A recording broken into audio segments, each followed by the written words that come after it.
Bonjour, Mille Band of Ojibwe members. My name is Kelly Applegate, and I proudly serve the Mille Band as the Commissioner of Natural Resources. I have many exciting updates and future plans to share with you all as we celebrate the 2024 State of the Band. I would like to start off with some acknowledgments of the great people that make our work at the DNR possible. First, I want to thank our respected community elders, band members, harvesters, knowledge keepers, cultural leaders, and elected and appointed officials who have offered up their support, wisdom, knowledge, and guidance to our department. Next, I'd like to thank the hardworking staff at the DNR. I see their commitment to help band members every day and the results it brings. The Mille Band DNR has many departments, including agriculture, archives, cultural resources, enrollments, environmental, land management, tribal historic preservation office, and resource management, which has our fisheries, wildlife, forestry, and our wildland firefighters program. We also have a great administrative team with an executive director and office manager. There's a lot of hard work that goes on behind the scenes to achieve our mission, which includes the development and implementation of wildlife, fish, and forestry improvement activities, and regulating hunting, fishing, and gathering on the reservation and throughout the ceded territory. We also preserve cultural knowledge and practices as natural resources and provide many other services, including environmental protection, natural resource permits, historical preservation, and tribal enrollment. The Mille Band Department of Natural Resources puts our people and culture first.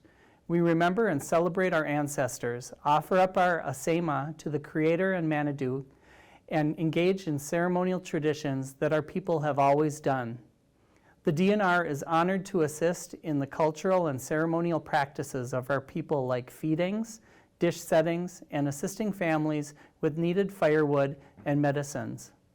I'd also like to take a moment to say Chi-miigwech to our wildland firefighter crew for their bravery in firefighting work, hard work maintaining our tribal lands and waters, and being available in emergency needs for the community.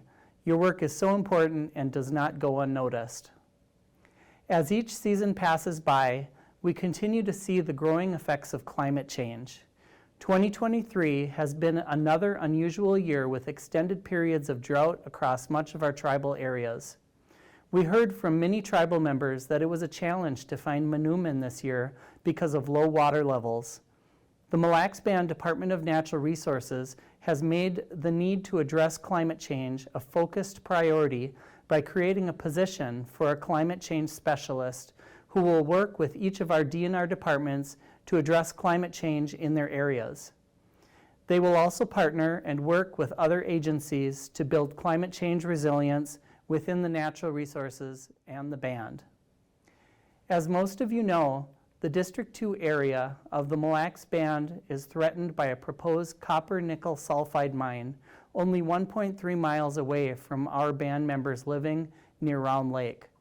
However, impacts from this mine would not only affect our District 2 members, but a larger geographic region of the Mississippi and St. Croix watersheds, central Minnesota, all the way down through the center of the U.S. and even the Gulf of Mexico. The proposed Tamarack mine is being proposed by Talon Metals in partnership with Rio Tinto. There is a huge push coming from the federal government to increase domestically sourced raw materials, including nickel for batteries, to electrify the United States.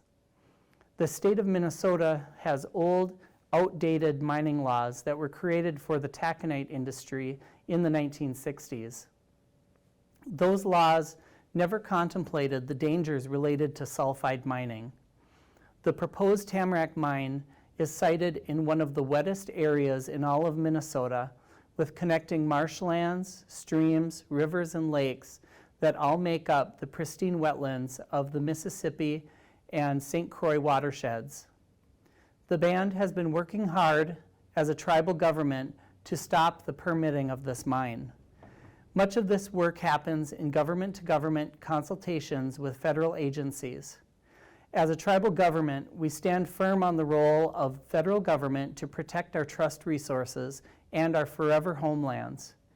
In this fight to protect our people, resources, and culture, we have created a public campaign called Water Over Nickel to provide awareness of the risks and dangers associated with sulfide copper-nickel mining.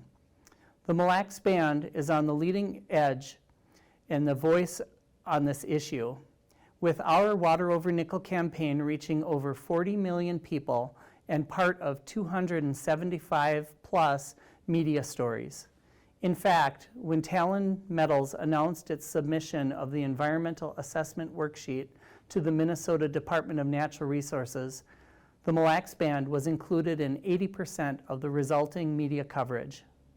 We will keep up this steady cadence as we fight to protect our people, water, and resources. You can also help the cause by logging on to our website, waterovernickel.com, and sign up for updates and ways to become involved. Now I'd like to give you all some updates and exciting news that our department is working on. In 2023, there was a major focus on enhancing our enrollments department to better handle increased demand for processing applications and doing family tree research. We achieved this by revising job descriptions and duties and hiring for vacant positions. We have also been looking into software programs that can enhance and streamline blood quantum and family tree research. Another exciting project for 2024 is the plan to remodel the enrollments department to better serve band members coming in for tribal IDs and enrollment processes. As you may have heard, there's been discussion about a secretarial election at the Minnesota Chippewa tribe, which involves enrollment decisions. Our goal here is to be ready at Mille Lacs for any potential changes and able to serve band member needs. I'm excited that the first draft of the land management plan has been completed. There will be further steps to review the plan by elected officials and get input from band members. Some of the goals of this plan are to address priorities of acquiring land, how it should be used in zoning processes, environmental issues such as demolition of structures and property cleanups, and fee-to-trust priorities. We are excited to work with band government and other band departments to make this useful tool to best manage our band properties. Other exciting news from our land management department is the purchase of 2 properties in Districts 1 and 2. The first was acreage on Wigwam Bay in District 1 that ties together several pieces of tribally owned property. The second acreage east of the apple orchard in District 2. Our land management department continues to research land purchases in all 3 districts to grow the band's land base. I'm also pleased to announce that 2 properties have been accepted into trust status in 2023. Land held in trust by the federal government has many benefits to the band, including federal protections and tax savings.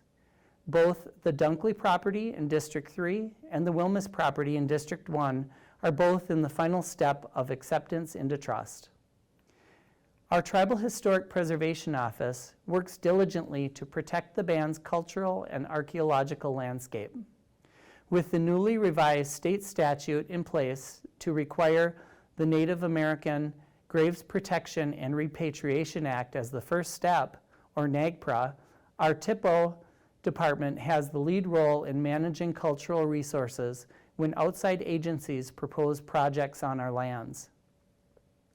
Mille Lacs Band was the first tribal nation to have a TIPO office, and we continue to be the model for this work in all of Indian Country. An example of our innovation is the implementation of a master contract with the Minnesota Department of Transportation. This contract will allow for us to bill the Minnesota Department of Transportation under one contract that's renewed yearly. This greatly improves the efficiency of managing and protecting our cultural resources. Our Fisheries Department had a busy year in 2023. One priority project was the restoration of Davis Lake, also known as Nahmakers Lake, in District 3. In spring of 2023, there was a rather large fish die-off due to low oxygen levels. Working closely with District 3 Representative Harry Davis, the department worked on restocking Nahmakers with a complete group of fish species, including sunfish, crappies, and 4,500 fingerling walleye. Our agriculture department has had a great year with many successes in acquiring heavy-duty equipment, managing field resources such as haying, and managing our apple orchard. Our agriculture department continues to evolve, and we are pleased to announce that there will be a focus on climate change and its impacts to natural, wild foods and medicines. This will be a unique area where we will be growing and studying native plants and their ability to withstand climate change. It's going to be a lot of interesting work, so stay tuned for more information on how you may be able to help with some of the studies by growing native plants. Our wildlife program has been working hard to protect and manage our wildlife resources. Our wildlife program oversees many issues related to animal disease, harvest levels, habitat conditions, and cultural views in wildlife management. The band continues to watch for the spread of chronic wasting disease in our deer, and we offer incentives to collect deer heads for testing. Our wildlife biologist is also a representative on the Voight Task Force at the Great Lakes Indian Fish and Wildlife Commission, fighting to uphold treaty rights, and participates in the science and management of our treaty resources. Finally, I'd like to make you all aware that we are planning a special 25th anniversary celebration of the 1999 Supreme Court ruling on our treaty rights. The event will include a historical look back in time and will have a panel of special guests to share their recollections of this historic win for the band. It will be a great celebration, and watch for more specific information to come out soon. Chi-miigwech for your time today, and I take great pride in serving the band as the Commissioner of Natural Resources.